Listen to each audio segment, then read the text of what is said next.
Before Ariel Sharon's withdrawal plan in 2004, which was completed in 2005, despite the fact that any of the settlers did not want to leave, they did all eventually leave, by hook or by crook.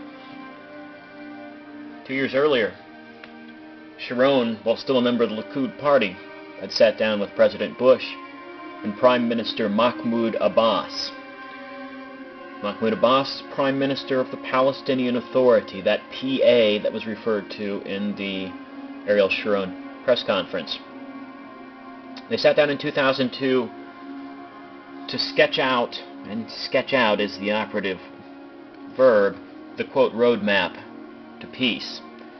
Also included were the United Nations, the European Union, and Russia. A lot of platitudes in this document. However, on page 2 we do find some things of importance. In the second full paragraph on page 2, in the plan's second phase, our effort should focus on the option of creating a Palestinian state with provisional borders based upon a new constitution as a way station to a permanent status settlement. In its final phase, 2004-2005, didn't happen.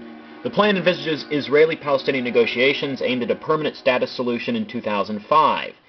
Consistent with the vision expressed by President Bush, this means that the Israeli occupation that began in 1967 will be ended through a settlement negotiated between the two parties and based on UN Resolution 242 and 338, with Israeli withdrawal to secure and recognize borders. Well, that didn't happen now, did it? Until 2006, the Palestinians were a fairly united front.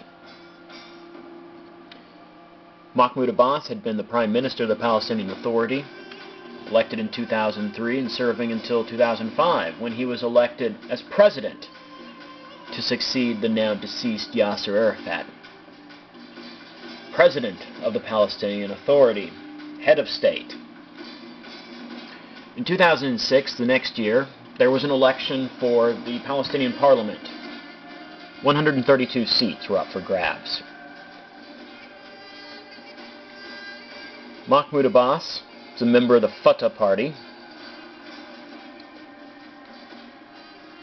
squared off against Hamas, who had now become a political party as well as a resistance group.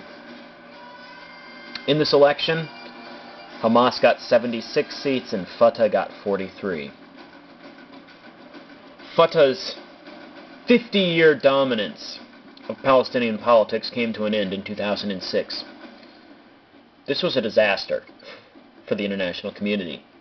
Mahmoud Abbas was someone that the West saw as, the quote, someone we could work with. Fatah had settled on a two-state solution with the recognition of Israel as part of that.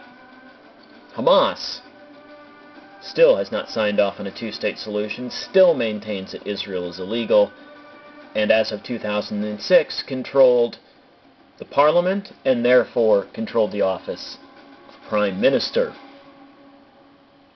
The international community reacted swiftly and harshly, declaring that this was an illegal regime, declaring that it was still a terrorist organization and as such could not legitimately run a parliamentary democracy.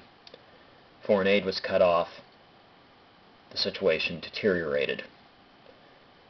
This is still the situation we face today. It's a situation that makes negotiation extraordinarily difficult because Mahmoud Abbas has been fatally weakened. Although he is still president, he does not control the legislature in the office of Prime Minister. That's controlled by Hamas.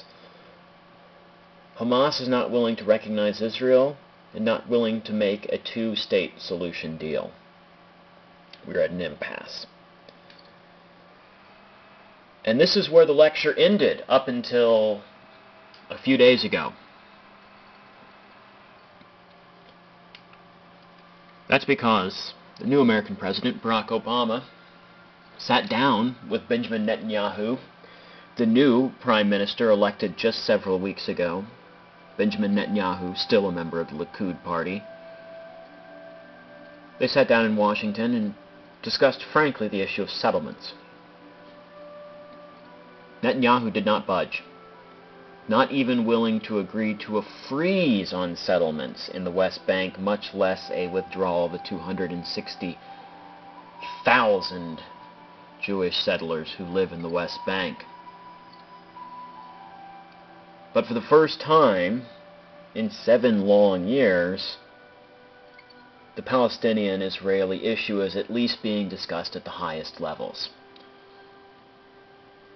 What we're going to watch now is an excerpt from the speech that President Barack Obama gave at Cairo University on June 4th, 2009. We're going to watch the excerpt that addresses the issue of Israel and the Palestinians.